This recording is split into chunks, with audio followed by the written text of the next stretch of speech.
ഈ big boss സീസണിൽ ആര് വിന്നർ ആയാലും ആ സീസൺ വിന്നർ ചിലപ്പോൾ തുടക്ക സമയത്ത് സെലിബ്രേറ്റ് ചെയ്യപ്പെടാം, പിന്നെ പറയാം ഏവനും വിന്നർ ആയിക്കൂടെ, PR ഇല്ലേ എന്നൊക്കെ പറയും വരും.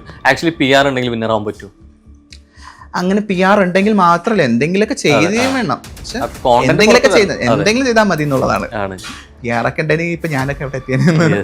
തുടക്ക സമയത്ത് പലരും ഈ പറഞ്ഞ കണക്ക് നെവിനെ ഭയങ്കര ഫണ്ണാണ്, എന്താ അത് ഫൺ, എനിക്ക് ആ ഫണ്ണായിട്ട് തോന്നുന്നില്ല, ക്രിഞ്ചായിട്ട് തോന്നാറുണ്ട്. ഭയങ്കര ക്രിഞ്ചായിട്ട് ചെയ്യുന്ന കാര്യങ്ങളൊക്കെ ക്രിഞ്ചും ഇറിറ്റേഷനും ഒക്കെ മിക്സ് ആയിട്ടുള്ള സാധനം ഓർക്കുന്നു. അതൊക്കെ അത് ആ സീസണിലെ ഒരു പ്രധാനപ്പെട്ട ഒരു വിഷയം തന്നെയായിരുന്നു. കൂടെ മത്സരിച്ചിട്ട് നമ്മുടെ അഖിൽ മാരാർ ചേട്ടൻ ഈ പറഞ്ഞ പോലെ വിന്നർ ആകുവാണെങ്കിൽ 1,00,000 രൂപ എനിക്ക് തരാമെന്ന് പറഞ്ഞിരുന്നു. വാക്ക് പാലിച്ചു, തന്നിരുന്നു, ആ സമയത്ത് തന്നെ തന്നിരുന്നു. നമ്മളൊരു ആക്രമിക്കപ്പെട്ട് വന്ന ഒരു സമൂഹത്തിലെ മനുഷ്യരാണ്. ആക്രമിക്കപ്പെടാൻ ഇനിയും സാധ്യത ഉണ്ടെന്ന് വിശ്വസിക്കുന്നു. കാരണം നോർമലൈസ് ചെയ്യാൻ ബുദ്ധിമുട്ടായിരിക്കും പബ്ലിക്കിന്. പൂർണ്ണമായിട്ട് എല്ലാ കഴിവുള്ള ആളുകളാണ് സമൂഹത്തിന്റെ ഭാഗം എന്നുള്ളതാണ്. അല്ലാത്ത എല്ലാ മനുഷ്യരും അബ്നോർമൽ ആണെന്നാണ് അവരുടെ വാദം. ചില സമയത്ത് ഞാൻ സൈലന്റ് ആയിട്ട് ഇരിക്കുന്നതാണ് നല്ലതെന്ന് എനിക്ക് തോന്നാറുണ്ട്. എൻ്റെ ഒരു കരിയർ ഗ്രോത്തിന്, എൻ്റെ ഒരു നേട്ടങ്ങൾക്ക് വേണ്ടിയിട്ട് ഞാൻ വളരെ കമ്മ്യൂണിറ്റി വിഷയങ്ങളിൽ ഇടപെടാതിരിക്കുന്നത് നല്ലതാണെന്ന് എനിക്ക് പേഴ്സണലി പലപ്പോഴും തോന്നിയിട്ടുണ്ട്. എനിക്ക് കമ്മ്യൂണിറ്റി അഭിപ്രായങ്ങളോട് വിരോധമുള്ള കുറേ കാര്യങ്ങളുണ്ട്. ഇങ്ങനെ അത് മീൻസ് തുറന്നു പറയാറുണ്ടോ? ഇല്ല. തുറന്നു പറഞ്ഞാൽ അതൊരു മാസ് ഓഫ് അറ്റാക്കിങ് ഞാൻ നേരിടേണ്ടി വരും. ഏകദേശം എത്ര ഉദ്ഘാടനം ചെയ്തു കഴിഞ്ഞിട്ട്?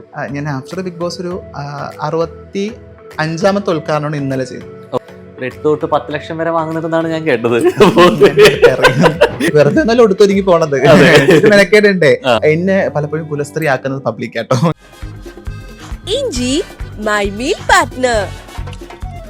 സീസൺ 7 എത്തുമ്പോഴും കഴിഞ്ഞ സീസണിൽ ഏറ്റവും കൂടുതൽ മിസ് ചെയ്യണത് എന്താണെന്ന് ചോദിച്ചു കഴിഞ്ഞാൽ ചില കണ്ടസ്റ്റൻസിലെ പ്രിയപ്പെട്ടതുമായി മാറുന്ന ചില കാര്യങ്ങളുണ്ട്. അതിൽ എനിക്ക് പേഴ്സണലി എനിക്ക് തോന്നുന്നു ഏറ്റവും കൂടുതൽ മിസ് ചെയ്യുന്ന ഒരു കാര്യം തഗ്റാണിനെയാണ്. സോ നമ്മുടെ തഗ്റാണി ഇവിടെ ഉണ്ട്. Yes, okay. സീസൺ കഴിഞ്ഞിട്ടും നമ്മളിപ്പോഴും അതിലൊക്കെ അറിയപ്പെടുകയും ആരെങ്കിലൊക്കെ മിസ് ചെയ്യുന്നു പറയുമ്പോൾ ഭയങ്കര സന്തോഷം. ഇപ്പോഴും അത് ഭയങ്കരമായിട്ട് അത് കയറി വരുന്നുണ്ട്. അതെ, എനിക്ക് ബിഗ് ബോസിന്റെ കണ്ടന്റുകൾ എടുത്ത് നോക്കുമ്പോൾ ബിഗ് ബോസ് സീസൺ 5 പല കണ്ടന്റുകളും റിപ്പീറ്റേഷൻ വാല്യൂ ഉള്ളതുപോലെ തന്നെ ഫീൽ ചെയ്യാറുണ്ട്. കാരണം ഇപ്പോഴും നമ്മൾ കാണുന്നു, ഇപ്പോഴും നമ്മുടെ ഫീഡിൽ അത് വരുന്നു, നമ്മളത് ഇരുന്ന് ആസ്വദിക്കുന്നു എന്നുള്ളതാണ്. അപ്പൊ അത് ഭയങ്കര പ്രൗഡാ.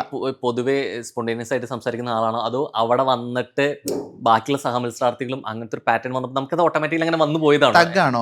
തമാശകളൊക്കെ സത്യം പറഞ്ഞ തമാശകൾക്കൊരു പ്രത്യേകതയുണ്ട്, ഗീവ് ആൻഡ് ടേക്ക് ആയിരിക്കണം, എന്നാൽ മാത്രമേ സക്സസ് ആവത്തുള്ളൂ. പറഞ്ഞ പോലെ ഈ ഗീവ് ആൻഡ് ടേക്ക് ആണ്. അപ്പൊ ഞാനൊന്ന് കൊടുക്കുമ്പോൾ തിരിച്ചാ കൗണ്ടർ കിട്ടണം, എന്നാലേ അവിടെ ഒരു ഫൺ ഉണ്ടാവുള്ളൂ. അല്ലെങ്കിൽ എന്നെ ബുദ്ധിമുട്ടിച്ചു, എനിക്ക് പൊളിറ്റിക്കൽ ഇൻകറക്റ്റ് ആയി പോയി, അല്ലെങ്കിൽ എന്നെ വേദനിപ്പിച്ചു എന്ന് പറയുന്നതിൽ തമാശകളിൽ ശ്രദ്ധിക്കണം. എങ്കിൽ പോലും അത് ആരുടെ അടുത്ത് പറയുന്നു എന്നുള്ളതാണ്. എനിക്ക് പലപ്പോഴും തോന്നാറുണ്ട് എന്റെ പല കോമ്പോസും വലിയ വർക്കിംഗ് ആണ്. ഇപ്പം ഞാനും അഖിലുമായിട്ടുള്ള തമാശകൾ അത് ഞാനൊന്ന് പറയുമ്പോ അഖില് തിരിച്ചൊന്ന് പറയും, ഞാൻ അഖിലിന്റെ കൊടുക്കൽ വാങ്ങൽ നടക്കണം, അത് നടക്കണം, എന്നാലേ ഒരു രസം ഉണ്ടാവുള്ളൂ. ഇപ്പൊ അഖിലിന്റെയൊക്കെ ഒരു ഫിസിക്കൽ വിഷയത്തെ പോലും ഞാൻ ഭയങ്കര തമാശയായിട്ട് അവിടെ പറഞ്ഞിട്ടുണ്ടായിരുന്നു. അത് തമാശയായിട്ട് അഖിലിന് എടുക്കാൻ പറ്റിയതാണ് എനിക്ക് കിട്ടുന്ന ഒരു പ്ലസ്. അല്ലാതെ അഖിലത് നീ എന്നെ പറഞ്ഞത് മോശമായിപ്പോ എന്ന് പറഞ്ഞാൽ തീർന്നവിടെ. ഇപ്പൊ ഞാൻ ശോഭയുള്ള സിസ്റ്റേഴ്സ് കോംബോ ആയിട്ട് ആ സാധനം വന്നിരുന്നു, ഞാൻ വിഷ്ണു, അങ്ങനെ പലരുമായിട്ടുള്ളൊരു തമാശ സാധനം വർക്കായത് അത് അവരുടെ ഇടയിൽ ഉണ്ടായിരുന്ന മീൻസ് ഒരു കൊടുക്കൽ വാങ്ങലാണ്. തീർച്ചയായിട്ടും എനിക്ക് തോന്നുന്നു ഇപ്രാവശ്യം അതേപോലെ തന്നെ ഈ പ്രാങ്ക് വിഷയം നടന്നിരുന്നു. അത് കിട്ടിയത് ആദിലയ്ക്കായിരുന്നു, അത് ടാസ്ക് കൊടുത്തത് ഷാനവാസിനായിരുന്നു. സ്വാഭാവികമായിട്ട് അത് പോയി കഴിഞ്ഞിട്ട് ഷാനവാസിനോട് ഒരു ദേഷ്യം കാണിച്ചത്. അപ്പൊ എനിക്ക് പെട്ടെന്ന് ഇത് കണക്ട് ചെയ്തത് സീസൺ 5 കാരണം ശോഭ പോണ സമയത്ത് അത് കൂടുതൽ കാണിച്ചത് എന്റെ അടുത്ത്. ഞാനിരുന്ന് കാണുമ്പോൾ ഞാൻ ആലോചിക്കുന്നത് ഈ സീസണിലാണ് വീട്ടിൽ കയറ്റില്ല എന്ന് പറഞ്ഞ സാധനം. അതിന് മുമ്പ് ഒരു സംഭവം ഉണ്ടായിട്ടുണ്ട്, മേല വന്നോർത്ത് ശോഭ എന്റെ അടുത്ത് പറയുന്നുണ്ട് ഞാൻ നീയുടെ ഒരു ബന്ധമില്ല, ഞാൻ വരുന്ന എന്താ പറഞ്ഞ ഞാൻ വരുന്നിടത്തൊന്നും വരരുതെന്നോ എന്നെ കാണാൻ വന്നവരെന്നൊക്കെ പറയുന്നുണ്ട്. പക്ഷെ അത് എന്നോട് എനിക്കെന്നെ ചിരിയും വരുന്നു ഞാൻ കേട്ടാ. പക്ഷെ ഏറ്റവും ബെസ്റ്റ് ആയിരുന്നു കേട്ടോ ഒരു പ്രാങ്ക് എന്നുള്ളത്. അത് ആ കൂടുള്ള എല്ലാവരുമായിട്ടുള്ള ഒരു ഇടപെടലൊക്കെ അങ്ങനെയായിരുന്നു. പിന്നെ ചില പ്രേക്ഷകർക്ക് മനസ്സിലാവില്ല, ഇപ്രാവശ്യം വരുമ്പോ അത് അങ്ങനെയാണെന്ന് ഡൗട്ട് പ്രേക്ഷകന് വരും. നിങ്ങളുടെ സീസണിൽ അത് മനസ്സിലാവുന്നേ ഇല്ല, ശരിക്കും എവിക്ഷൻ നടന്നു പ്രക്രിയയാണ് എന്നുള്ള തോന്നുകയാണ് ചെയ്യുന്നത്. ഓരോരുത്തർക്കും ഓരോ പേര്. ഇപ്പൊ നേരത്തെ പറഞ്ഞ പോലെ ഈ കോംബോ അഖിലാണെന്നുണ്ടെങ്കിലും അതുപോലെ തന്നെ ശോഭ നടന്നു എന്ന് പറഞ്ഞു സംഭവം. ശരിക്കും ഈ സീസൺ കാണുമ്പോൾ അങ്ങനെ കണക്ട് ചെയ്യാൻ പറ്റുന്ന ഒരു കണ്ടസ്റ്റന്റ് പറയുകയാണെങ്കിൽ ആരായിരിക്കും? ഇതുപോലെ തഗ്ഗാണെങ്കിലും കുറച്ച് ഫണ്ണാണെങ്കിലും നടക്കുകയാണെങ്കിൽ. എനിക്കിങ്ങനെ ഭയങ്കര എന്റർടൈൻമെന്റ് ആയിട്ടൊരു ഫീൽ ചെയ്യുന്നില്ല. അങ്ങനത്തെ ഒരു ഇപ്പൊ ആലിഷ് റോഹൻ അടുത്ത് പറയാണ്, പെട്ടെന്ന് നമ്മൾ ഓർക്കുന്ന ഏതെങ്കിലും വലിയ തമാശ ഉണ്ടോന്ന് ചോദിച്ചാൽ ടാസ്ക് ആണ്. എന്നാലും ഇങ്ങനെ ഓർത്തിരിക്കുമ്പോ എന്തെങ്കിലുമൊക്കെ വന്നാലേ അങ്ങനെ ഇപ്പൊ ഒരു എന്റർടൈനർ ആയിട്ട് ഇപ്പൊ പറയുന്ന പേരുകളൊന്നാണ് നെവിൻ എന്നുള്ള രീതിയിലേക്ക് അപ്പൊ ഇല്ല, ഫീൽ ചെയ്തിട്ടില്ല. എനിക്ക് തുടക്ക സമയത്ത് പലരും ഈ പറഞ്ഞ കണക്ക് നെവിനെ ഭയങ്കര ഫണ്ണാണ്, എന്താ അത് ഫൺ, എനിക്ക് ആ ഫണ്ണായിട്ട് തോന്നുന്നില്ല, ക്രിഞ്ചായിട്ട് തോന്നാറുണ്ട്. ഭയങ്കര ക്രിഞ്ചായിട്ട് ചെയ്യുന്ന കാര്യങ്ങളൊക്കെ ക്രിഞ്ചും ഇറിറ്റേഷനും ഒക്കെ മിക്സ് ആയിട്ടുള്ള സാധനം. എനിക്കതിനെ ഫണ്ണായിട്ട് കാണാൻ ഭയങ്കര, അതെനിക്ക് ആലോചിക്കുകയും ചെയ്യാറുണ്ട്. ഇവരൊക്കെ ഇത് തുടക്കം പറഞ്ഞവരൊക്കെ ഇത് ഇപ്പൊ മാറ്റി പറയുന്നുണ്ടെന്നുള്ളതാണ്. ചില സമയത്ത് ബുദ്ധിമുട്ട് ഉണ്ടാവാറുണ്ട് കാണുമ്പോൾ, എനിക്കൊന്ന് സ്കിപ്പ് ചെയ്യാനൊക്കെ തോന്നാറുണ്ട് വീഡിയോസ്. എനിക്ക് തോന്നുന്നു കഴിഞ്ഞു വന്നു കഴിഞ്ഞിട്ട് ഇപ്പോൾ മെയിൻലി പറയുന്ന ഒരു സംഭവമാണ് ഈ വിനിവിടെ അങ്ങോട്ട് അവസരങ്ങളാണ്, ഉദ്ഘാടനങ്ങളാണ്. എനിക്ക് തോന്നുന്നു മൊത്തം ഉദ്ഘാടനങ്ങളാണ് അതൊക്കെ. അതെ, അപ്പോൾ അവിടെ നിന്ന് ഇങ്ങോട്ട് എണ്ണം അല്ലെ, എനിക്ക് തോന്നുന്നു ഏകദേശം എത്ര ഉദ്ഘാടനം ചെയ്തിപ്പോ കഴിഞ്ഞിട്ട്? ഞാൻ ആഫ്റ്റർ ബിഗ് ബോസ് ഒരു 65ാമത്തെ ഉദ്ഘാടനമാണ് ഇന്നലെ ചെയ്തത്. ഓക്കെ, 65 ഉദ്ഘാടനങ്ങൾ സമയത്തിന് ചെയ്തു. ഒരു 8 തൊട്ട് 10 ലക്ഷം വരെ വാങ്ങുന്നുണ്ടെന്നാണ് ഞാൻ കേട്ടത്. ഞാൻ ഭയങ്കര സാധാരണക്കാരുടെ കൂടെ നിൽക്കുന്ന, അല്ല സാമ്പത്തികമായിട്ട് മെച്ചമുണ്ട്, വെറുതെ വെറുതെ ഒന്നല്ല എടുത്തൊരുങ്ങി പോണത്, മെനക്കേടുണ്ടേ. പക്ഷെ 1 മണിക്കൂറാണ് ഒരു ദിവസത്തെ ഒരു ഉദ്ഘാടന സമയമെങ്കിൽ 1 മണിക്കൂറിനായിട്ട് 3 മണിക്കൂർ ഒരുങ്ങണം ഞാൻ. കൂടുതലും എനിക്ക് തോന്നുന്നു നാദർക്ക് എന്താ തോന്നുന്നു, ബാക്കിയുള്ളവർ എന്ത് ഡ്രസ്സിൽ കാണണം ആഗ്രഹം ഉണ്ടാവുക? എന്നെ പലപ്പോഴും കുലസ്ത്രീ ആക്കുന്നത് പബ്ലിക് ആട്ടോ. ഞാൻ കുറച്ച് മോഡേൺ ഡ്രസ്സൊക്കെ ഇടാൻ ആഗ്രഹിക്കുന്ന ആളാണ്. പക്ഷെ എന്റെ അടുത്ത് എപ്പോഴും ആൾക്കാർ സാരി എടുക്കുമ്പോൾ നല്ല ഭംഗിയാ. ഈ പ്രോത്സാഹനം കിട്ടി ഞാനിപ്പോ സ്ഥിരം സാരിയില്ല, എന്നെ എവിടെ കണ്ടാലും സാരി. പക്ഷെ എന്റെ സാരികൾക്ക് ഭയങ്കര മാർക്കറ്റിംഗ് ഉണ്ടെന്ന് എനിക്ക് പലപ്പോഴും തോന്നാറുണ്ട്. കാരണം അത്രയും വ്യൂവേഴ്സ് വരുന്നു, അത്രയും ആൾക്കാർ കമന്റ് പോസിറ്റീവ്. എനിക്ക് തോന്നുന്നു നിലവിൽ എനിക്ക് കഴിഞ്ഞ കുറച്ച് നാളായിട്ട് നെഗറ്റീവ് കമന്റ്സ് അങ്ങനെ വരാറില്ല. വരും, ഈ ഓൺലൈൻ മീഡിയയിൽ എവിടെ വന്നാലും ഞാൻ വന്നോളൂ. പക്ഷെ അല്ലാതെ എന്റെ അക്കൗണ്ടിലേക്ക് എത്തുന്ന സമയത്ത് അങ്ങനെ നെഗറ്റീവ് ആയിട്ടൊന്നും വരാറില്ല എന്നുള്ളത്. പാലിയാശിന്റെ വീഡിയോ ഒക്കെ കാണുമ്പോഴത്തേക്ക് എനിക്ക് എന്തൊരു ഭയങ്കര ഒരു സന്തോഷം, നെഗറ്റീവേ ഇല്ല. എനിക്ക് തോന്നുന്നു സീസൺ 5 നേരത്തെ പറഞ്ഞ പോലെ പണപ്പെട്ടിയായിട്ട് നിന്നിറങ്ങിയ ഒരാളാണ്. പക്ഷെ അതിന് മുമ്പ് തന്നെ ഒരു ക്യാഷ് ഓഫർ ഉണ്ടായിരുന്നു അല്ലെ, വിന്നർ ആവുകയാണെന്നുണ്ടെങ്കിൽ ഞാൻ പൈസ തരുന്ന ഒരാൾ പറഞ്ഞിട്ടുണ്ടായിരുന്നു. ഓർക്കുന്നു അതൊക്കെ. അത് ആ സീസണിലെ ഒരു പ്രധാനപ്പെട്ട ഒരു വിഷയം തന്നെയായിരുന്നു. കൂടെ മത്സരിച്ച നമ്മുടെ അഖിൽ മാരാർ ചേട്ടൻ ഈ പറഞ്ഞ പോലെ വിന്നർ ആകുവാണെങ്കിൽ 1 ലക്ഷം രൂപ എനിക്ക് തരാമെന്ന് പറഞ്ഞിരുന്നു. വാക്ക് പാലിച്ചു, തന്നിരുന്നു, ആ സമയത്ത് തന്നെ തന്നിരുന്നു. ഇത്ര മത്സരത്തിനായിട്ട് എന്തുകൊണ്ടായിരിക്കും ആദരയ്ക്ക് മാത്രം അങ്ങനെ ഒരു ഓഫർ തന്നിട്ടുണ്ടാവുക? ഉറപ്പായിട്ട് എന്റെ ഒരു ബുദ്ധിമുട്ട് ഞാൻ അതോടെ അഡ്രസ് ചെയ്തിട്ടുണ്ടായിരുന്നല്ലോ പലപ്പോഴും. എന്റെ ഒരു പ്രശ്നവും പരിമിതി, ഞാൻ മണി ബോക്സ് എടുക്കാനായിട്ട് തയ്യാറെടുത്ത് നിൽക്കുന്ന സമയത്തായിരുന്നു ആ ഒരു അതെ ഒരു കാര്യം പറഞ്ഞിരുന്നത്. ഞാനത് വേണ്ടാന്ന് പറയുകയും ചെയ്തിട്ടില്ല. ഞങ്ങൾക്കിടയിൽ ഒരു ഭയങ്കര നല്ലൊരു സൗഹൃദ സമയത്ത് ഉണ്ടായിരുന്നു എന്നുള്ളതാണ്. ഇപ്പോഴും ഉണ്ട് കേട്ടോ. ഞങ്ങൾ തമ്മിൽ ആരോഗ്യപരമായിട്ട് ചെറിയ എതിർപ്പൊക്കെ അങ്ങോട്ടും ഇങ്ങോട്ടും കാണിച്ചാൽ ഞങ്ങൾ ultimately at end of the day സന്തോഷിക്കുന്ന അല്ലെങ്കിൽ സൗഹൃദം കാത്തു സൂക്ഷിക്കുന്ന ആൾക്കാരാണ്. അപ്പം അഖിലേട്ടൻ പുറത്തിറങ്ങിയതിനു ശേഷം കൃത്യമായിട്ട് തന്നെ എന്റെ ഞാൻ പറഞ്ഞ അങ്ങനെയല്ല, ഞങ്ങളെ അവസാന നിമിഷങ്ങൾ ഭയങ്കര ഞങ്ങളുടെ ഒരു കമ്മ്യൂണിക്കേഷനും ഒക്കെ ഭയങ്കര നല്ലതായിരുന്നു. എനിക്ക് ഭയങ്കര ഓർത്തു വെക്കുന്ന കുറെ നിമിഷങ്ങളുണ്ട്. ആ നിമിഷങ്ങളിടയിലാണ് അഖില് വളരെ പരസ്യമായിട്ടൊന്നും ഞാൻ പറയുന്നില്ല കേട്ടോ അതിനെ പറയുന്നത്, ഞാനും അഖില് നിൽക്കുന്ന ഒരു ചെറിയ സ്പേസിനകത്താണ് അത് പറയുന്നത്. അപ്പൊ അത് ആ സ്പേസ് അതെടുത്ത് പറഞ്ഞു, അത് പുറത്ത് ടെലികാസ്റ്റ് ഒക്കെ ആയിരുന്നു. എന്നിട്ട് പുറത്തിറങ്ങിയിട്ട് എന്റെ അടുത്ത് എല്ലാവരും ചോദിച്ചു തന്നായിരുന്നു എന്നുള്ളത്. ഞാൻ പലയിടത്ത് പേഴ്സണലി തന്നു എന്ന് പറഞ്ഞു, ഞാൻ പബ്ലിക്കലി അതൊരിടത്തും റിവീൽ ചെയ്ത്. കാരണം അതിനുശേഷം നമ്മളിങ്ങനെ ആ ചോദ്യങ്ങൾ അങ്ങനെ ഫേസ് ചെയ്യേണ്ടി വന്നിട്ടില്ല എന്നുള്ളതാണ്. പൈസ തന്നു, അതെ, കിട്ടി ബോധിച്ചു. എനിക്ക് തോന്നുന്നു ഇത് കുറെ ഓഫർ പണപ്പെട്ടി എടുക്കാൻ പറ്റി അല്ലെ, ക്യാഷ് ഓഫർ വന്നു. 96 ഡേയ്സ് നിൽക്കാന്ന് പറയുമ്പോ തന്നെ നല്ലൊരു നല്ല പേയ്മെന്റ് ചെയ്ത ആളാണ്. ഇറങ്ങി എവിക്റ്റഡ് അല്ല, അതെ, ഇറങ്ങി പോകുന്നതാണ്, വെറുതെ ഇറങ്ങി പോകുന്നതല്ല. അതെ, അവരുടെ എല്ലാ കൈയുടെയും കിട്ടി ഇറങ്ങിപ്പോ ഇറങ്ങി നമുക്ക് മറ്റതും പോവാലോ, അതെ, ക്വിറ്റ് ചെയ്യാലോ, അതല്ലല്ലോ. ആൻഡ് ഫൈനലി ടോപ്പ് 3 ആരായിരിക്കും ഈ സീസൺ? ഇതിലോ പ്രെഡിക്റ്റബിൾ എന്ന് പറയുമ്പോഴത്തേക്കും സെയിം എല്ലാവരുടെയൊക്കെ പ്രഡിക്ഷൻ പോലെ തന്നെയാണ്. അനീഷ് വരും, അനുമോള് വരും, നൂറ വരും. അനീഷ്, അനുമോൾ, നൂറ. ഓക്കെ, ഷാനവാസ്, അക്ബർ എന്താ സാധ്യത? അക്ബർ, എനിക്ക് പേഴ്സണലി അക്ബറിന്റെ ഇഷ്ടമാണ്. അക്ബറിന്റെ മത്സരത്തെ ആദിലയുടെ ഇഷ്ടമാണ്. അപ്പൊ സാധ്യതയില്ലല്ലോ, നമ്മുടെ വോട്ടിംഗ് പാറ്റേൺ ഒക്കെ അൺഒഫീഷ്യൽ വോട്ടിംഗ് ഒക്കെ നോക്കുമ്പോഴും അവരൊന്നും എത്തുന്നില്ല അവിടെ. അവസാനം ലാലേട്ടൻ ആരുടെ കൈപൊക്ക ആയിരിക്കും പിടിച്ചു പൊക്കുക? ആരുടെ കൈ പൊക്കിയാലും ആദ്യകാലത്ത് അത് സെലിബ്രേറ്റ് ചെയ്യപ്പെടുകയും പിന്നീട് അത് PR വർക്ക് കൊണ്ട് ജയിച്ചു എന്നുള്ളത് ഈ സീസൺ ആ വിന്നർ അനുഭവിക്കേണ്ടി വരും. വരും അതാരാണെങ്കിലും. ആരാണെങ്കിലും. ഓക്കെ. ഇപ്പം അത് അനീഷ് കഴിഞ്ഞ ആയിക്കോട്ടെ, സീസണിലെ കേൾക്കുന്ന പോലെ വിന്നറിന് കേൾക്കുന്ന പോലെ രീതിയിലേക്ക് കഴിഞ്ഞ സീസണിൽ പിന്നെയും അത് പിന്നെ അവരത് ടോപ്പിക് ആക്കി എടുക്കുകയാണ് ചെയ്തത്. പക്ഷെ ഈ സീസണിൽ ബിഗ് ബോസിന് തന്നെ അതൊരു അകത്ത് തന്നെ അതൊരു കോൺട്രവേഴ്സ്യൽ സാധനമായിട്ട് വന്നു. ബിഗ് ബോസ് അത് കൊടുത്തു. PR വിഷയം തന്നെ വലിയൊരു ടോപ്പിക്കായി മാറി. അപ്പൊ അതുകൊണ്ട് എൻ്റെ ഒരു തോന്നലാണ്, ഈ ബിഗ് ബോസ് സീസണിൽ ആര് വിന്നർ ആയാലും ആ സീസൺ വിന്നർ ചിലപ്പോൾ തുടക്ക സമയത്ത് സെലിബ്രേറ്റ് ചെയ്യപ്പെടാം. പിന്നെ പറയാം ഏവനും വിന്നർ ആയിക്കൂടെ, PR ഇല്ലേ എന്നൊക്കെ പറയും. വരും. ആക്ച്വലി PR ഉണ്ടെങ്കിൽ വിന്നർ ആവാൻ പറ്റൂ. അങ്ങനെ PR ഉണ്ടെങ്കിൽ മാത്രമല്ല, എന്തെങ്കിലുമൊക്കെ ചെയ്യുകയും വേണം. എന്തെങ്കിലുമൊക്കെ എന്തെങ്കിലും ചെയ്താൽ മതി എന്നുള്ളതാണ്. PR ഒക്കെ ഉണ്ടെങ്കിൽ ഇപ്പൊ ഞാനൊക്കെ എവിടെ എത്തിയെന്ന്. എന്തായാലും സീസണിലോട്ട് പിന്നെയും പകൽമാരാറ് സൗമനൊക്കെ വരുന്നുണ്ട്, ശോഭ വന്നിട്ടുണ്ടായിരുന്നു. അപ്പോൾ ഇങ്ങനെ വരുന്നതിൽ നിന്നുള്ള രീതിയിലേക്ക് ഇപ്പൊ പലപ്പോഴും ഈ ചില ലിസ്റ്റിൽ ഒതുങ്ങുന്നുണ്ട് ഇവര്, ഈ പേരുകൾ.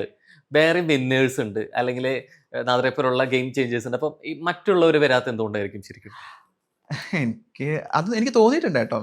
വേറെ വിന്നേഴ്സ് ഒക്കെ ഉണ്ടായിട്ട് അവരൊക്കെ ഒരു പക്ഷെ വന്നാൽ എങ്ങനെയായിരിക്കും എന്നുള്ളത്. കാരണം മറ്റത് വന്ന് കണ്ടല്ലോ ഞങ്ങള്, റിപ്പീറ്റ് ആയിപ്പോയി.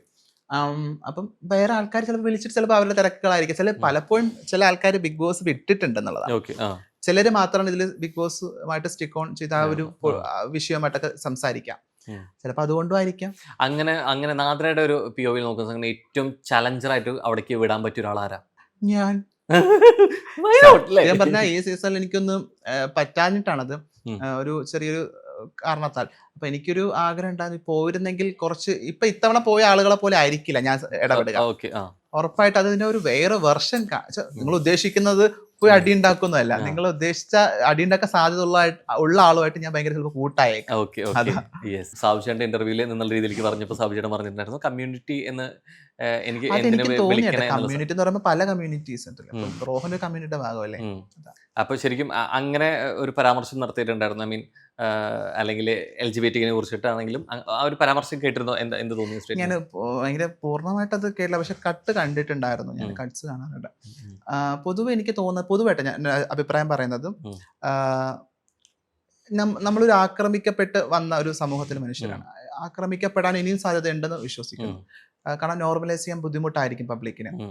ചിലപ്പോൾ ഇപ്പം പണ്ട് നോർമലൈസ് ചെയ്തിരുന്ന ഒരു സമയം ഉണ്ടായിരുന്നു. കാരണം പണ്ട് ഇതിനൊന്നും എതിർക്കുന്ന ആൾക്കാർ വളരെ കുറവായിരുന്നു.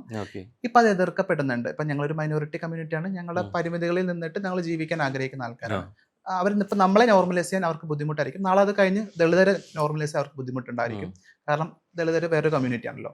കുറച്ച് കഴിഞ്ഞിട്ട് ഓട്ടിസം ബാധിച്ച കുട്ടികളെ, കാരണം ഇവർക്ക് ബുദ്ധിയും ശാരീരികമായിട്ട് എല്ലാം ഓക്കെ ആയിട്ടുള്ളതുകൊണ്ടാണ് ഇവർ നോർമൽ എന്ന് ഇവർ പറയുന്നത്. എന്തെങ്കിലും സാധ്യത കുറവുള്ള എന്തെങ്കിലും പരിമിതിയുള്ള മനുഷ്യരെ ഇവർക്ക് നോർമലൈസ് ചെയ്യാൻ ഭയങ്കര ബുദ്ധിമുട്ടായിരിക്കും. ഇനി ഞങ്ങളുടെ ലക്ഷ്യം ഞങ്ങൾ നോർമലൈസ് ചെയ്യില്ല എന്ന് പറഞ്ഞതിന് ശേഷം അവർക്ക് വേറെ പല ആൾക്കാരെ ഇനി നോർമലൈസ് ചെയ്യാൻ ബുദ്ധിമുട്ടായിരിക്കും. എനിക്ക് ആ പേടിയുണ്ട്. എനിക്ക് എൻ്റെ മനസ്സിൽ വിചാരിക്കുന്ന ഒരു കാര്യം, പൂർണ്ണമായിട്ട് എല്ലാ കഴിവുള്ള ആളുകളാണ് സമൂഹത്തിന്റെ ഭാഗം എന്നുള്ളതാണ്. അല്ലാത്ത എല്ലാ മനുഷ്യരും അബ്നോർമൽ ആണെന്നാണ് അവരുടെ വാദം. അതായത് അങ്ങനെ അംഗീകരിച്ചു കൊടുക്കാന്നല്ല, അത് അംഗീകരിച്ചു കൊടുത്തില്ലെങ്കിലും അവരതിങ്ങനെ ബാധിച്ചുകൊണ്ടിരിക്കും. അവര് ഇപ്പൊ ഞാൻ കേൾക്കാത്ത പല ടേംസിലുള്ള വേർഡ്സ് ഒക്കെ അവര് നമുക്ക് വേണ്ടിയിട്ട് തരാറുണ്ട്. എനിക്ക് പലപ്പോഴും തോന്നാറുണ്ട്, ഈ പട്ടിയും പൂച്ചയും ഞാനത് കണ്ടിട്ടില്ല, എൻ്റെ അറിവിൽ ഞാനത് ഒരിടത്തും വായിച്ചിട്ടുമില്ല. ഈ LGBTIQ ഇങ്ങനെ ഒരു മനുഷ്യനെ പ്രണയിക്കാൻ പറ്റും. അതിന് ഒരു പ്രായം പ്രശ്നമല്ല, ഒരു ജെൻഡർ പ്രശ്നമല്ല, ഒരു സ്വത്വം പ്രശ്നമല്ല. അതാണ് ഞാൻ മനസ്സിലാക്കിയത്. അല്ലാതെ ഒരു പട്ടീനെ പൂച്ചിനെയൊക്കെ പ്രേമിച്ച് വിവാഹം കഴിക്കണം എന്നൊക്കെ ലോകത്തിന്റെ ഏതെങ്കിലും കോണിലിരുന്ന് ഒരാൾ പറഞ്ഞു എന്ന് കരുതി അത് ഞങ്ങൾ അതിന്റെ ബുദ്ധിമുട്ട് അനുഭവിക്കണം എന്ന് പറയുന്നത് വലിയ സങ്കടമാണ്. ഇപ്പൊ കഴിഞ്ഞ പ്രാവശ്യം ആണെങ്കിൽ ഇപ്പൊ അഭിഷേകായിരുന്നു ഇതിനെ LGBT-നെ അഗെയിൻസ്റ്റ് ആയിട്ട് നിന്നുള്ള രീതിയിലേക്ക് സംസാരിച്ചു. ഇപ്രാവശ്യത്തിൽ ലക്ഷ്മി സംസാരിച്ചിരുന്നു. പ്രത്യേകിച്ച് നൂറാദിലിൻ്റെ അടുത്ത് അവർ വീട്ടിൽ പോലും കയറ്റില്ല എന്നുള്ള സാധനം അത്രത്തോളം അകത്തും പുറത്തും വിവാദ ഒരു കാര്യം. അപ്പം അത്തരം സ്റ്റേറ്റ്മെന്റുകളോട് എന്താ മറുപടി? ഇപ്പം ലക്ഷ്മി പറഞ്ഞില്ലേ വീട്ടിൽ കയറ്റില്ല എന്നുള്ളത്, അവരുടെ ലക്ഷ്യമായിരിക്കണം ഈ ഇങ്ങനെ ഒരു ക്യൂറായിട്ടുള്ള കുട്ടി. ഇപ്പം ഞാൻ എൻ്റെ അവസ്ഥ തന്നെ പറയാം. 18 വയസ്സിലെ വീട്ടിൽ നിന്ന് അങ്ങനെ ക്യൂർ വിഷയങ്ങൾ കാരണം ബുദ്ധിമുട്ട് കാരണം പുറത്താക്കപ്പെടുമ്പോൾ പുറത്താക്കി വലിയ ക്രിമിനലായിട്ട് മാറണമെന്നായിരിക്കും അവരുടെ ലക്ഷ്യം. അല്ലാതെ അവർ സെക്യൂർ ആവണമെന്ന് അവർ ആഗ്രഹിക്കുന്നില്ല. കാരണം വീട്ടിൻ്റെ തുണയിൽ നിൽക്കുന്ന ഒരു കുട്ടി ഭയങ്കര സേഫ് ആയിരിക്കുമല്ലോ. അതല്ല, സേഫ്റ്റി കൊടുക്കരുത്. അപ്പം അങ്ങനത്തെ ഒരു കുട്ടി നിങ്ങളെ കുടുംബത്തിൽ ജനിക്കണമെങ്കിൽ ലക്ഷ്മി പറഞ്ഞ പോലെ കുടുംബത്തിൽ അങ്ങനെ ഒരു കുട്ടി ജനിച്ചാൽ ഒന്നുകിൽ ഭ്രാന്തനായിട്ട് കരുതുക, അല്ലെങ്കിൽ വല്ല പുറത്താക്കി അവൻ വല്ല ലഹരിക്ക് അടിമയോ അല്ലെങ്കിൽ വല്ല ക്രിമിനലോ വലിയ അങ്ങനത്തെ ഏതെങ്കിലും ഒരു വൃത്തികെട്ട മനുഷ്യനായിട്ട് മാറണം എന്നാണ് നിങ്ങൾ സൊസൈറ്റിക്ക് കൊടുക്കുന്ന മറുപടി എങ്കിൽ അതിനൊരു എന്താ പറയട്ടെ നിങ്ങൾക്ക് ഇനി വിദ്യാഭ്യാസം തന്നിട്ട് കാര്യമില്ല എന്നാണ് ഞാൻ മനസ്സിലാക്കുന്നത്. അല്ലാതെ ഞാൻ പഠിച്ചെടുത്തോളം ഒരു ക്യൂറായിട്ട് ഉള്ള ആളാണെന്ന് കണ്ടാൽ നിങ്ങൾ ആള് സേഫ് ആയിട്ട് വീട്ടിൽ തന്നെ നിർത്താൻ നോക്കുക. കാരണം അങ്ങനെ സേഫ്റ്റിയിൽ നിർത്തിയാൽ മാത്രമേ അത് നല്ലൊരു മനുഷ്യനായിട്ട് മാറത്തുള്ളൂ. അപ്പുറത്തേക്ക് പോയിക്കാൻ നശിക്കാൻ വലിയ എളുപ്പമാണ്, പ്രത്യേകിച്ച് ഇന്നത്തെ ഒരു കാലഘട്ടത്തിൽ. ഈ പലപ്പോഴും എന്നുള്ള രീതിയിലേക്ക് നമ്മൾ മറ്റു രാജ്യങ്ങൾ എന്നുള്ള രീതിയിലേക്ക് ഇതിനെ അംഗീകരിക്കുന്നില്ല, അല്ലെങ്കിൽ അവർക്ക് വേണ്ടെന്നുള്ള രീതിയിലേക്ക് നിയമ സംവിധാനങ്ങൾ അതിനെ സപ്പോർട്ട് ചെയ്യുന്നില്ല എന്നുള്ളൊരു അവസ്ഥയുണ്ട്. അപ്പം എന്ത് തോന്നുന്നു, ഈ വ്യവസ്ഥ മാറണോ? പലപ്പോഴും പലരും പല മീഡിയയിൽ വന്നിരുന്നിട്ട് പറയുന്നുണ്ട് ഇത്ര രാജ്യങ്ങൾ ബാൻ ചെയ്തതല്ലേ. തിരിച്ചല്ലേ പറയേണ്ടത്? പല രാജ്യങ്ങളും ബാൻ മാറ്റിയതല്ലേ. നമ്മള് ലോകത്തെ എല്ലാ രാഷ്ട്രങ്ങളും ബാൻഡ് ആയിട്ടുള്ള കമ്മ്യൂണിറ്റിയാ. ഏത് കുറെ നാളുകൾക്ക് മുന്നേ ആ പല രാജ്യങ്ങളും എൻ്റെ വിശ്വാസം 2017 ഇന്ത്യയിൽ പോലും ബാൻ മാറ്റിയത്. നമ്മൾ മുന്നോട്ട് പൊക്കോണ്ടിരിക്കുന്നതേ ഉള്ളൂ, ഒരിടത്തും എത്തിയിട്ടില്ല. അതുകൊണ്ട് നിങ്ങൾ തിരിച്ചു പറയണം പല രാജ്യങ്ങൾ ബാൻ മാറ്റി തുടങ്ങിയിട്ടുണ്ടെന്നാണ് പറയേണ്ടത്, അല്ലാതെ പല രാജ്യങ്ങൾ ബാൻ ആക്കി തുടങ്ങി എന്നല്ല പറയേണ്ടത്. ഇനിയിപ്പം റെസ്ട്രിക്ഷൻസ് ഒക്കെ പല രാജ്യങ്ങളിലും ഉണ്ട്, അതിപ്പം ആർക്കാ ഇല്ലാത്തത്? പലപ്പോഴാണെങ്കിലും ഗേ കപ്പിളാണെങ്കിലും പോയിട്ട് UK പോയിട്ട് വെഡിങ് വേണ്ടിയിട്ട് അപ്പോൾ പലരും നമ്മൾ പരിചയമുള്ളവരെ വരെ ചെയ്യാൻ വേണ്ടിയിട്ട് പോയിട്ട് എന്ന് പറഞ്ഞിട്ട്, അപ്പോൾ നമുക്ക് ഇവിടെ അത് പ്രാക്ടിക്കലി പോസിബിൾ അല്ലേ? ഇല്ല, നമ്മള് ഇവിടെ ഇപ്പോഴും ലീഗൽ മാരേജ്, ലീഗലും എനിക്ക് എൻ്റെ അറിവിന്റെ പരിമിതി ആയിരിക്കും ലീഗൽ മാരേജിന്റെ സാധ്യത ഗേ കപ്പിൾസിന് സാധ്യമാണോ എന്നുള്ളത് ചോദിച്ചാൽ അറിയില്ല എന്നുള്ളത്. നമ്മൾ പറഞ്ഞില്ലേ, നമ്മള് മാറി വരുന്നതേ ഉള്ളൂ, ഭയങ്കരമായിട്ട് നേടിയെന്ന് അവകാശപ്പെടുന്നില്ല. നമ്മളിപ്പോഴും സത്യം പറഞ്ഞു കഴിഞ്ഞാൽ വലിയ സന്തോഷമുള്ള സംഭവം കൂടിയാണ് ഷോർട്ട് പീരീഡിൽ ഇത്രയും കാര്യങ്ങൾ അച്ചീവ് ചെയ്യുന്നു എന്നുള്ളത്. പക്ഷെ എപ്പോഴെങ്കിലും ഒരു ഇത് മാറ്റി നിർത്തലിൻ്റെയോ അവഗണിക്കലിൻ്റെ ഒരു കയ്പ് കിട്ടിയിട്ടുണ്ടോ? ഉണ്ടായിട്ടുണ്ട് കേട്ടോ. അതൊക്കെ പണ്ട് എനിക്ക് തോന്നുന്നു എനിക്ക് കുറച്ചും കൂടി ഒരു ഇൻക്ലൂസീവ് സ്പേസ് ഇപ്പം കേരളത്തിനകത്ത് ഉണ്ടെന്ന് ഞാൻ വിശ്വസിക്കുന്നു. കാരണം നിങ്ങൾ ഏതെങ്കിലും ഒരു സെലിബ്രിറ്റി ആയിട്ടുള്ള, സ്വയം അവകാശപ്പെടുന്നതല്ല കേട്ടോ, എൻ്റെ കൂടെ ഉണ്ടായിരുന്ന മറ്റുള്ളവരെയും കൂടി കണക്ട് ചെയ്ത് പറയണം, അത്തരം മനുഷ്യരെ കാണുന്ന എല്ലാ സ്പേസിലും എന്നെ കാണാറുണ്ട്. നാദർ എന്ന വ്യക്തിനെ കാണാറുണ്ട്. എനിക്ക് ഇപ്പൊ നേരത്തെ പറഞ്ഞ പോലെ പരിപാടികളിൽ ഗസ്റ്റ് ആയിട്ടും ഇനാഗുറേഷനും വലിയ പൊതുവേദികളിലൊക്കെ എന്നെയും വിളിക്കാറുണ്ട്. സർക്കാർ പരിപാടികളടക്കം ഞാൻ പങ്കെടുക്കാൻ എനിക്ക് പറ്റാറുണ്ട്. അപ്പൊ എല്ലാ സംവിധാനത്തിലും എന്നെ കാണാൻ പറ്റുന്നത് ഒരു ഇൻക്ലൂസീവ് ആയിട്ടാണ് ഞാൻ മനസ്സിലാക്കിയത്. അതെനിക്ക് തോന്നുന്നു അത് വലിയൊരു അച്ചീവ്മെന്റ് അല്ലേ, കേരളത്തിൽ അങ്ങനെ ഒരു സ്പേസ് കിട്ടിയ ഒരു ട്രാൻസ്പേഴ്സൺ ആയിട്ട് മാറുക എന്നുള്ളത്. പലരും വരുന്നുണ്ട്, പലരും പലയിടങ്ങളിലുണ്ട്. പക്ഷെ എനിക്ക് കുറച്ചും മൾട്ടിപ്പിൾ ആ സ്പേസിനെ യൂസ് ചെയ്യാൻ പറ്റുന്നുണ്ട്. ന്യൂസ് റീഡിംഗ് ആയിക്കോട്ടെ, ഗവൺമെന്റ് അല്ലെങ്കിൽ പ്രൈവറ്റ്, ഇനാഗുറേഷൻസ്, സ്കൂൾ, കോളേജ്, എല്ലായിടത്തും എത്താൻ പറ്റാറുണ്ട്. ഞാൻ ഒന്ന് ചോദിച്ചോട്ടെ, ഇപ്പോൾ പലപ്പോഴാണെങ്കിലും കുറേയേറെ ജനപിന്തുണ കിട്ടിയിട്ടുണ്ട്. നാദർ തന്നെ പറഞ്ഞൊരു കാര്യമുണ്ട്, ഞാൻ സീസണിൽ വരുന്ന സമയത്ത് 2 weeks പോലും നിൽക്കാൻ പറ്റുമെന്ന് എനിക്ക് ഉറപ്പില്ല. അവിടെയാണ് ഒരു 96 days നിൽക്കുന്നത്, ഇത്ര ഇഷ്ടം കിട്ടുന്നത് എന്നുള്ളത്. അപ്പോൾ അങ്ങനെ 2 ആഴ്ച പോലും ഞാൻ നിൽക്കാൻ പറ്റുമോ എന്നൊരു സംശയം വരാൻ കാരണം കമ്മ്യൂണിറ്റിക്ക് പുറത്ത് അത്രത്തോളം സപ്പോർട്ട് ചെയ്യാത്തവരുണ്ട് എന്നുള്ള ചിന്തയും കൂടിയാണ്. അപ്പോൾ ഈ സപ്പോർട്ട് ആളുകളിൽ നിന്ന് കിട്ടുമ്പോൾ വീണ്ടും കമ്മ്യൂണിറ്റിയുടെ ഭാഗമായിട്ട് എന്തെങ്കിലും പ്രോഗ്രാംസോ കാര്യങ്ങളോ അതിൻ്റെ ഒരു ഭാഗമായിട്ട് നിൽക്കുമ്പോൾ ഒരു എതിർപ്പ് വരുന്നുള്ളൊരു പേടി ഉണ്ടാവാറുണ്ടോ? തീർച്ചയായിട്ടും ഉണ്ട്. എൻ്റെ ലൈഫിൽ അത് ബാധിക്കാറുമുണ്ട്. ചില സമയത്ത് ഞാൻ സൈലന്റ് ആയിട്ട് ഇരിക്കുന്നതാണ് നല്ലതെന്ന് എനിക്ക് തോന്നാറുണ്ട്. ശരിക്കും എനിക്കിരിക്കാൻ താല്പര്യം ഉണ്ടായിട്ടല്ല, പക്ഷേ എൻ്റെ ഒരു കരിയർ ഗ്രോത്തിന്, എൻ്റെ ഒരു നേട്ടങ്ങൾക്ക് വേണ്ടിയിട്ട് ഞാൻ വളരെ കമ്മ്യൂണിറ്റി വിഷയങ്ങളിൽ ഇടപെടാതിരിക്കുന്നത് നല്ലതാണ് എനിക്ക് പേഴ്സണലി പലപ്പോഴും തോന്നിയിട്ടുണ്ട്. എൻ്റെ അത് തോന്നലാണ്. അങ്ങനെ ഒരു ഉണ്ടായിട്ടുള്ള ഒരു വിഷയം എന്താ ശരിക്കും ആർട്ടിസ്റ്റ് എന്നുള്ള രീതിയിൽ കമ്മ്യൂണിറ്റി ഭാഗമായിട്ട് നിൽക്കുമ്പോൾ ഒരു ദോഷം ശരിക്കും ഉണ്ടായിട്ടുണ്ടോ? പൊതുവെ ഇത്തരം പൊളിറ്റിക്കൽ വിഷയങ്ങൾ സംസാരിക്കുമ്പോൾ എന്തായാലും മാസ് ഓഫ് അറ്റാക്കിംഗ് ഫീൽ ചെയ്യാറുണ്ട്. ആ മാസ് ഓഫ് അറ്റാക്കിംഗ് ഫീൽ ചെയ്യുന്ന സമയത്ത് അത് അവസരങ്ങളെ ബാധിച്ച് ആ അവസരങ്ങളൊന്നും കുറയാൻ കാരണമാവുന്നുണ്ട്. ഒരു നെഗറ്റീവ് ഫെയിം, എനിക്ക് നെഗറ്റീവ് ഫെയിം വളരെ കുറവാണെന്നാണ് വിശ്വസിക്കുന്ന ഒരാളാണ്. കാരണം നെഗറ്റീവ് ഫെയിം വളരെ കുറവാന്നുള്ളതിന് ഫോർ എക്സാമ്പിൾ ഞാൻ നേരത്തെ പറഞ്ഞ എല്ലായിടത്തും എന്നെ കാണാൻ പറ്റാറുണ്ട്. അത് എന്നെ വിളിക്കുന്നതുകൊണ്ടാണ് ഞാൻ പോകുന്നത്. അവിടെയൊക്കെ ഞാൻ സ്വീകരിക്കപ്പെടുന്നതും അതുകൊണ്ടാണ്. അതൊരു പക്ഷെ നാദറെ ഒരു ട്രാൻസ്പേഴ്സൺ ആയിട്ടല്ല അവര് വിളിച്ചിട്ടുണ്ടാവുക. പലരും അതെ, എന്നെ ഞാനൊരു സിനിമയിലുള്ള അല്ലെങ്കിൽ ന്യൂസ് റീഡിംഗ് അങ്ങനെയുള്ള ഒരാളായിട്ടാണ് എന്നെ പലപ്പോഴും അവർ സ്വീകരിക്കുക. നാദറായിട്ട് കമ്മ്യൂണിറ്റിയുടെ ഭാഗത്തു നിന്ന് അങ്ങനെ ഒരു ആവശ്യം വരാറുണ്ട്. ഇപ്പോൾ അതായത് ഒരു പബ്ലിക് ഫിഗർ ആയിട്ട് ഇത്രത്തോളം ഫേസ് വാല്യൂ ഉള്ള ഒരാളാണ്, ഈ റീച്ചുള്ള ഒരാളാണ്. അപ്പോൾ സ്വാഭാവികമായിട്ട് കമ്മ്യൂണിറ്റി വിഷയങ്ങളിലൂടി നാദർ ഇടപെടണം, കമ്മ്യൂണിറ്റിയോട് സംസാരിക്കണം എന്ന് ആവശ്യപ്പെടാറുണ്ടോ? ഇല്ല, അത് നമുക്കങ്ങനെ നിർബന്ധമൊന്നുമില്ലല്ലോ. ഇപ്പം ഞാൻ വളരെ സെലക്റ്റീവാണ് ചില വിഷയങ്ങളിൽ. ഇപ്പം ഞാൻ പൊതുവെ കമ്മ്യൂണിറ്റി അഭിപ്രായങ്ങളിലെല്ലാം കൈയടിക്കുന്ന ഒരാളുമല്ല ഞാൻ. എനിക്ക് കമ്മ്യൂണിറ്റി അഭിപ്രായങ്ങളോട് വിരോധമുള്ള കുറേ കാര്യങ്ങളുണ്ട്. ഇങ്ങനെ അത് മീൻസ് തുറന്നു പറയാറുണ്ടോ? ഇല്ല. തുറന്നു പറഞ്ഞാൽ അതൊരു മാസ് ഓഫ് അറ്റാക്കിംഗ് ഞാൻ നേരിടേണ്ടി വരും. ഈ പലപ്പോഴും എന്നുവെച്ചാൽ കമ്മ്യൂണിറ്റി ഭാഗത്ത് നിൽക്കുന്ന എല്ലാവർക്കും ഒരു ഉദ്ദേശ ലക്ഷ്യം ഉണ്ടായിരിക്കും. അവരുടെ അവകാശങ്ങൾക്ക് വേണ്ടി ഒരുമിച്ച് നിൽക്കുന്നവരാണ്. പക്ഷെ പലപ്പോഴും ഇതിലൊരു സ്പ്ലിറ്റോ അല്ലെങ്കിൽ ഒരു ചേരിതിരിവോ ഇപ്പൊ അഭിപ്രായങ്ങളിൽ വ്യത്യാസം വരുന്നുണ്ട്. അപ്പൊ പിന്നെ വ്യത്യസ്തമായ അഭിപ്രായമുള്ള ആളുകൾ തന്നെയാണ് കമ്മ്യൂണിറ്റിന്റെ അകത്തുള്ളത്. കമ്മ്യൂണിറ്റി പിന്നെ നമ്മൾ ഉപയോഗിക്കുന്നത് നമ്മൾ സ്ഥിരം ഉപയോഗിച്ചുകൊണ്ടാണ്. അതെ അതെ ആ വാക്ക്. അതെ. പിന്നെ ഞാൻ പറഞ്ഞു, ഞാൻ വളരെ സെലക്റ്റീവ് ആണ്. ഞാൻ അവകാശ സമര പോരാട്ടങ്ങളിലൊക്കെ തന്നെ ആദ്യകാലം തൊട്ട് ഈ നിമിഷം വരെ നിന്നിട്ടുള്ള ഒരാളാണ്. ഇനി അത് നിൽക്കുക തന്നെ ചെയ്യും. പക്ഷെ എല്ലാ കോപ്രായങ്ങളെ കൈയടിക്കാൻ പറ്റില്ല. എനിക്ക് പലപ്പോഴും നോർത്ത് ഇന്ത്യയിൽ നടക്കുന്ന പല വിഷയങ്ങളും മാനസികമായിട്ടും എനിക്ക് ഇറിറ്റേഷനാണ് ചില സമയത്ത് കാണുന്നത്. പക്ഷെ അതിനൊരു പൊളിറ്റിക്സ് ഉണ്ടെന്നോ ചരിത്രം ഉണ്ടോ ആയിരിക്കാം. ചരിത്രം ഉണ്ട്, അത് കാലഘട്ടത്തിനനുസരിച്ച് മാറണ്ടേ. ചിലപ്പോൾ അതിന് വാദമായിട്ട് പലരും വന്നേക്കാം. ഒരിക്കലും ഞാൻ സമ്മതിച്ചു തരില്ല. ഒരിക്കലും ചിലപ്പോൾ ഒരു പൂർവ്വകാല ചരിത്രം അതിനുണ്ട്, അത് അന്നത്തെ അവസ്ഥ അതാണെന്ന് ഞാൻ സമ്മതിക്കാം. പക്ഷെ ആ അവസ്ഥയാണ് ഇന്നും എന്ന് പറഞ്ഞാൽ അതിനെ അംഗീകരിക്കാൻ എനിക്ക് ബുദ്ധിമുട്ടുണ്ട്. അതുകൊണ്ട് ചില ഇടപെടലുകൾ ഈ ട്രാൻസ്പേഴ്സൺസിന്റെ ചില ഇടപെടലുകളൊക്കെ ഭയങ്കരമായിട്ട് എതിർക്കുന്ന ഒരാളാണ് ഞാൻ. ആ എതിർപ്പുകൾ ചിലപ്പോൾ ആദ്യമായിട്ടായിരിക്കും തുറന്ന ഒരു വേദിയിൽ ഇങ്ങനെ പറയുന്നത്.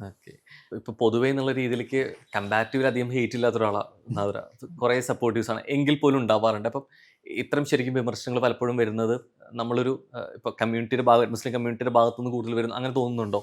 ഇല്ല, എനിക്ക് തോന്നുന്നു ഞാൻ പഠിച്ച മുസ്ലിം മതമോ അല്ലെങ്കിൽ ഞാൻ വിശ്വസിക്കുന്ന ഇസ്ലാമിലോ അങ്ങനെ ചെയ്യരുതെന്നാണ് ഞാൻ പഠിച്ചിട്ടുള്ളത്. അപ്പൊ അതുകൊണ്ട് തന്നെ ഇല്ല, എന്റെ സഹോദരങ്ങൾ അങ്ങനെ ചെയ്യുന്നില്ല എന്നാണ് എന്റെ വിശ്വാസം. ചിലപ്പം അറിയില്ല, എനിക്ക് തോന്നുന്നു ഇതിനൊരു കൃത്യമായ ഒരു മറുപടി എനിക്കിങ്ങനെ പറയാൻ ഭയങ്കര ബുദ്ധിമുട്ടുണ്ട്. കാരണം പലപ്പോഴും പലയിടത്തുനിന്ന് കേൾക്കുന്നതാണ് സൈബർ ബുള്ളിങ് കുറച്ചും കൂടി കമ്മ്യൂണിറ്റിക്ക് ഫേസ് ചെയ്യേണ്ടി വരിക പറഞ്ഞ മുസ്ലിം കമ്മ്യൂണിറ്റി എന്നാണ്. പക്ഷെ ഞാൻ അതിനെ എതിർക്കാറാണ് പതിവ്. അതല്ല, ഞാൻ പഠിച്ച മതങ്ങളിലൊന്നും ഇനി അങ്ങനെ ചെയ്യരുത് എന്നാണ്, ഞാൻ വേദനിപ്പിക്കരുത് എന്ന് തന്നെയാണ് ഞാൻ പഠിച്ചിട്ടുള്ളത്. പക്ഷെ ഈ മാറ്റങ്ങളിൽ ശരിക്കും വിശ്വാസപരമായിട്ടുള്ള എന്തെങ്കിലും മാറ്റങ്ങൾ നമുക്ക് സംഭവിച്ചിട്ടുണ്ടോ? അല്ലെങ്കിൽ നമ്മൾ കാണുന്ന കാഴ്ചകളിൽ ഈ വിശ്വാസപരമായിട്ടുള്ള മതപരമായിട്ടുള്ള ആചാരങ്ങൾ എന്നുള്ള രീതിയിൽ അതിലെന്തെങ്കിലും മാറ്റങ്ങൾ സംഭവിച്ചിട്ടുണ്ടോ നാത്രയ്ക്ക്? ഞാൻ ബേസിക് ആയിട്ട് പഠിച്ചിട്ടുള്ളൊരു വിശ്വാസമുണ്ട്, അത് ഫോളോ ചെയ്യുന്ന ഒരാൾ തന്നെയാണ്. അത് എന്ന് പറയുമ്പോഴത്തേക്കും എനിക്ക് എന്റെ പരിമിതികളെ അറിയാം, പരിമിതികളിൽ നിന്നിട്ട് അതിനെ ഫോളോ ചെയ്യാറുണ്ട്. ചലഞ്ച് ചെയ്യുന്നതിന് എതിർപ്പുണ്ടോ? ഞാൻ ഫോളോ ചെയ്യുന്നതിന് ആരെതിർത്താലും അൾട്ടിമേറ്റ്ലി ഞാൻ at the end of the day എന്റെ ലൈഫിൽ ഞാൻ മുസ്ലിം തന്നെയല്ലേ. പിന്നെ ആരെതിർത്താലും എനിക്ക് വിഷയമല്ല, കാരണം ഞാൻ ആൾദൈവ വിശ്വാസിയല്ല. അതുകൊണ്ട് ഒരു ആളുകളിലും വിശ്വസിക്കുന്നുമില്ല. മക്കയിലേക്ക് പോകാൻ ആഗ്രഹമുണ്ടോ? പിന്നെ ഉറപ്പായിട്ടുണ്ട്, ഒരിക്കൽ പോകും ഇൻഷാ അല്ലാഹ്, പറ്റട്ടെ. അപ്പൊ എന്തായാലും അങ്ങനെ ഒരു ചലഞ്ചറായിട്ട് അങ്ങനെ ഒരു മാസ് എൻട്രി പ്രതീക്ഷിക്കട്ടെ. ഇതുപോലെ ഹാപ്പി ആയിട്ട് പോട്ടെ. വീണ്ടും കാണാം. Thank you.